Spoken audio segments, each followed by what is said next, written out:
1. oktoobril 1993 moodustati amet ja järgmise aasta 9. märtsil juba võeti muinsuskaitseseadus vastu, nii et väga kiirelt toimiti tol ajal. No tegelikult eks erialaspetsialistide jaoks oli muutus toimunud juba veidi varem, sellepärast et teatavasti ka mina olen 88. aasta maikuus loonud Eestis esimese arheoloogiafirma ja täpselt samuti toimusid ju teiste mälestistega kuni selleni, et konserveerimistööd, ma mõtlen ka kunstialaste tööde konserveerimistööd, läksid samuti kanuti alt välja, toimus erastamine ja siis muutus see tegevus muutus niivõrd laiaks, et selleks, et seda kuidagigi raamidesse suruda, oli vaja lihtsalt uuel alusel seadust. Selles üleminekuperioodis oli ka see, et kõik inimesed, kes varasemalt olid nagu ühe mütsi all, ei jäänud sinna süsteemi edasi või läksid siis niivõrd kaugele, et nendega oli raske arvestada. Et selle tõttu ka ei olnud seda sünergiat esialgu.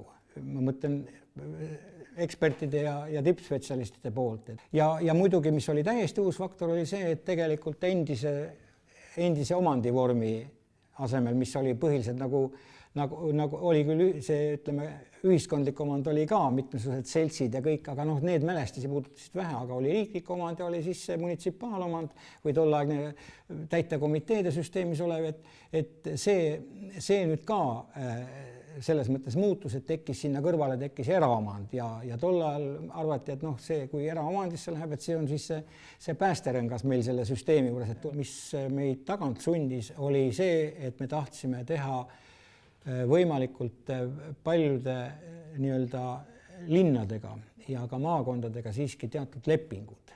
Ja üheks tingimuseks oli see, et visake välja kõik see, mis meie ühiskond enam ei kuulu, Eesti Vabariiki ei sobi ja siis tahes või tahtmata me pidime hakkama vaatama kõiki nimekirjasid läbi. Ja see tõi muidugi kaasa ka selle, et paljud asjad jäid sealt üldse nagu vaateväljas, sest inimressursse ei olnud. 40 inimest oli tollaegne amet, eks see oli siis koos tehniliste töötajatega ja raamatupidamisega, et siis jäid ju paljud asjad välja.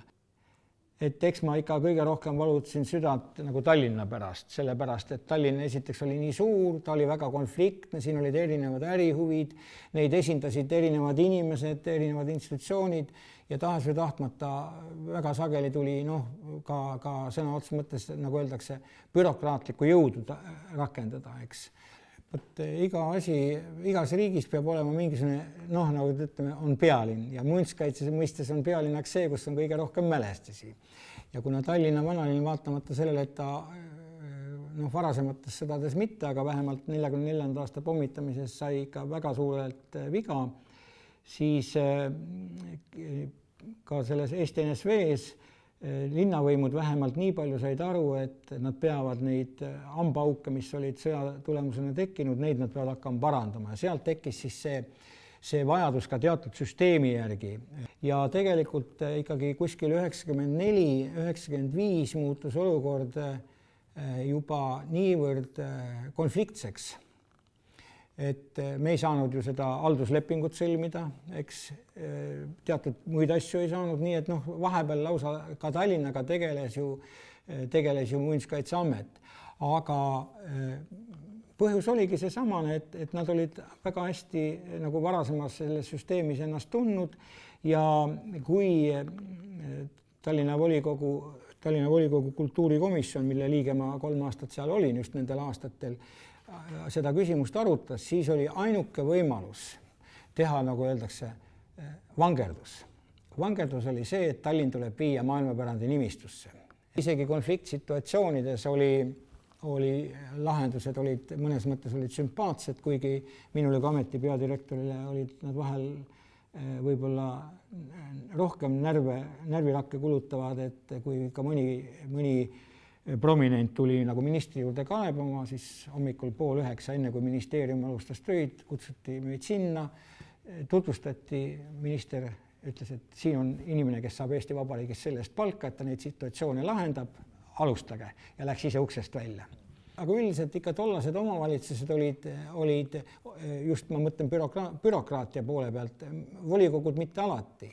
Seal oli vaidlusi kui palju, et said sellest asjast aru, sellepärast, et see andis ka võimaluse, ütleme, teatud siis veel küll eurorahadest ei räägitud, aga vähemalt riigieelarvest ikkagi räägiti, et meil oleks vaja selleks, teiseks ja kolmandaks, mitte ainult katuste parandamiseks, aga ütleme igasuguseks muudeks asjadeks, nagu muinsuskaitse valdkonnas esile toob, on Pirita klooster. Mul on hea meel selles, et me suutsime kõik need plaanid, mis olid ka selle uue kloostriga seotud, et me suutsime need heas mõttes nagu õigesse ratta suunata.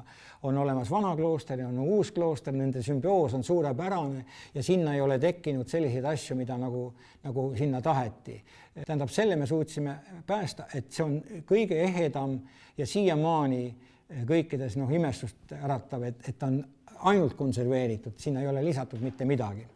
Peaaegu kõige esimene uurimisobjekt 72. august, kui ma läksin Põltsamaa linnusesse ja mind ootas seal Villem Raam ja mis on sellest tegelikult pärlist, tol ajal veel pärlist saanud, mitte midagi, tähendab, ta ainult laguneb.